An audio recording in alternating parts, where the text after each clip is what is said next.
Alright, time to continue with part 3 of the fire cards. First we have Rica Desert Navigator. Card is unfortunately pretty awkward. First of all, 1/5 for 3 in fire. Not what most fire decks are looking for. Explorer is a nice bonus, because it's a potentially relevant unit type. And yeah, when she hits the enemy player, which is not very likely as a 1/5 with no evasion, the top card of your deck gets warped this turn. So basically it's a really bad Reliquary Raider that only lets you draw a card if you hit the enemy player rather than on attack, and also only lets you draw the card if you actually use it that turn, otherwise you just miss out on it. So yeah, pretty bad. Even in limited, not very exciting, but sure, if a 1/5 for 3 is good in your deck, feel free to take Rica. That text is just an unreliable and rare occurring bonus rather than an actual thing. Next we have Rusty Granite Emotive, one of my favorite artworks from the new set, especially definitely the most funny artwork, the Turbo Grenadin. It's a 3-cost 1/4 that when you attack you get +1 power this turn, and it has Berserk, so one turn you can go Berserk and attack twice to get +2 power that turn. For example, you can ramp from 3 into 6 with this, which is neat.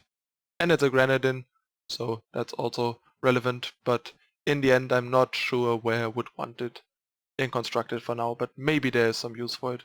And in Limited, this is a bit more useful than in Constructed, just in general, because, yeah, a 3-power 1/4 with Berserk has a bit more use there, but even there it's not exciting, I think. Next we have Warpainter. It's a 0/4 for 3, and inspire units you draw get +1 attack. So in Constructed this is unplayable, and even in Limited this is not very good, because the 3-power 0/4 is not something you want in a deck where you care about the +1 attack from the inspire, really. The card is kind of weirdly torn between being a defensive card with having a sort of offensive inspire, so yeah, just kind of a flop on all fronts. But really gorgeous artwork. The glance woman in the picture looks really nice. Next we have the really not pretty, won't be pretty that we already discussed during the spoiler season. Choose 2 enemy units, the enemy player chooses one that takes 6 damage and the other one gets a +1/+1 weapon. So that card is just really bad, because you basically deal 6 damage to the second best unit of the opponent and give their best unit +1/+1 for 3 power. That seems pretty terrible. I just don't get this card. It's just like laughably bad in every format. Like, it doesn't kill what you want to kill and makes what you want to kill even better. Like, wow. And no, there's nothing in the entire set that this can combo with, so that the upside of a +1/+1 weapon becomes a downside or becomes useful. The card is just horrible. Next we have Clan Wallbreaker. Really not a constructed card. 4 power, 4/2 overwhelm. Not even very good in limited. But if you really need a filler, maybe it's just barely good enough to become a filler, but it's still gonna be a pretty bad filler in limited. But another nice clan artwork, I guess. Next we have Trevor the Crimson Scythe. It's a 4/2 charge, 4/4, double fire. At the end of your turn, you put her back into your hand, and on summon you get a 0/1 sheep. So yeah, first of all, on turn 4, this is potentially even going to be stalled out by something with more than 4 attack. And then you spend 4 power effectively to make a sheep and deal 4 damage. And the option to deal 4 damage again if the opponent doesn't have a blocker on later turns. The card is just pretty weak and overcosted. I think the card could easily cost 3, and then I would still not be very good, but at least worth a consideration. This way I think the card is pretty unplayable in both formats really. Like even against control where it's at its best, it's still fairly bad, especially because it's so expensive, and you should usually be able to do something better with your cards in your power. Once again, nice artwork. Seems like the only redeeming quality of bad cards in this set is nice artwork. Next we have Dramatist's Mask. Talked about that in the spoiler season already as well. Card's unfortunately pretty bad. The charge doesn't really do anything other than for the copied unit. Not the copied unit, the copied mask on the unit that you get at random from your deck. And yeah, the problem is the unit has to survive for a whole turn, and then your deck has to only consist of good hits. So you basically would have to play something like assembly line and stuff to have units to put this on and then cheat out something big and hope the opponent doesn't silence or kill the mask or the mask wearer in one turn cycle, which is not something you can rely on. So too much work, and you have to warp your deck around it, and then in the end can't even really rely on it. So the card is pretty terrible in both formats really, because in limited you just put it on like an okay unit and then you end up just getting a worse unit potentially and stuff like that. And 4 power, 4+1/+1 is also not a good deal.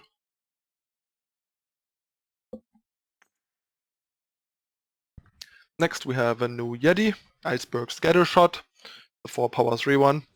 Pretty awful stats for 4-drop. And when you play a unit, including Iceberg Scattershot, it deals 1 damage to the enemy player. So effectively we get a 4 power 3/1 that deals 1 damage to the enemy player. Not even to an enemy, just to the enemy player. So yeah, I mean, wow, that card is awful in both formats. Just awful. That card could cost 2 and would still only be okay. Or decent, not good. Like it would still be worse than the ankle cutter Oni that we looked at earlier, for example. But for 4, like are they kidding us? Even for 3 the card would be bad, but for 4 it's like laughably bad. Wow. No words for how bad this card is. I mean, they might as well just not include a card like this in this. That's how bad it is. But once again, redeeming quality, cute artwork. Next we have Jawbone Greatsword. That's a pretty great new card, actually. Turns out, adding 1 fire influence and +1/+1 in stats to an okay common makes for a pretty good constructed card in my book. The tribute is a bonus that some decks might not even really make use of, either because they're not that good at triggering it or they're not that good to getting to 7 power, say in aggressive decks, but this might easily be a great new 4-drop option in, say, Skycrag aggro, for example, because I think this should be better than Mortar as a curved hopper in Skycrag aggro. With 1 Warcry, this basically deals with the Titan problem, and even without, it can be a nightmare for control players and kill anything short of the biggest units in the game. The tribute, even though you might trigger it, doesn't matter too much because Skycrag aggro is not very likely to actually get to 7 power and still be able to win the game with a brand without fear, usually. But yeah, cool card, interesting card, nice competition for Auric Runehammer in weapon-based decks, because being bigger and not dying to Varus favor, scaling better with Warcry and Artisan and stuff is relevant in these decks, even though they are not that good at triggering tribute. If they do, these decks actually can make good use of Brand without fear. So yeah, nice card, that's why I crafted 4, really like it. And yeah, of course, in limited, it's even better. Overheat, 4 power, non-fast, give a unit +5/+2 this turn, and scout. Okay, atrocious in constructed, and still really bad in limited. Don't put this in any deck, really. and not even particularly redeeming artwork here this time. So a fail on all fronts.